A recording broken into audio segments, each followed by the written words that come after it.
मालेगावमध्ये शालेय पोषण आहार बनवणाऱ्या महिला आक्रमक झाल्या। प्रलंबित मागण्यांसाठी मालेगावात भीक मागो आंदोलन करण्यात आलं। शालेय शिक्षण मंत्री दादा भुसेंच्या कार्यालयावरती मोर्चा काढण्यात आला। भुसेंनी 8 महिन्यांपूर्वी मागण्या मंजूर करण्याचं आश्वासन पाळण्यात आलं नसल्याची आठवण करून दिली। मागण्या मान्य नाही झाल्या तर आगामी काळात तीव्र आंदोलन करण्याचा इशारा देखील आंदोलकांनी दिलेला आहे।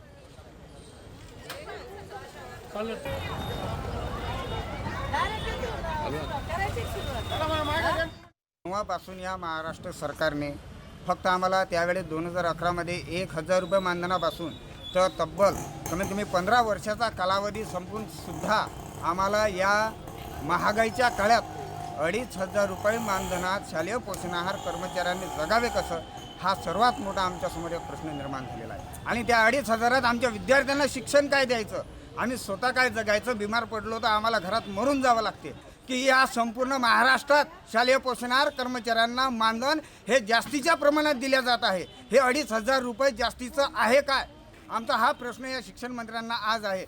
मोहोळ शहरामध्ये 21 वर्षीय तरुणानं आत्महत्या केली। मोबाईल घेऊन न दिल्यानं या तरुणानं गळफास घेत आपलं जीवन संपवलं। पोलिसांमध्ये आता आकस्मिक मृत्यूची नोंद करण्यात आलेली आहे। मोहोळ शहरात एका 21 वर्षीय तरुणानं आत्महत्या केली। मोबाईल घेऊन न दिल्यानं त्यानं गळफास घेत आपलं जीवन संपवलं।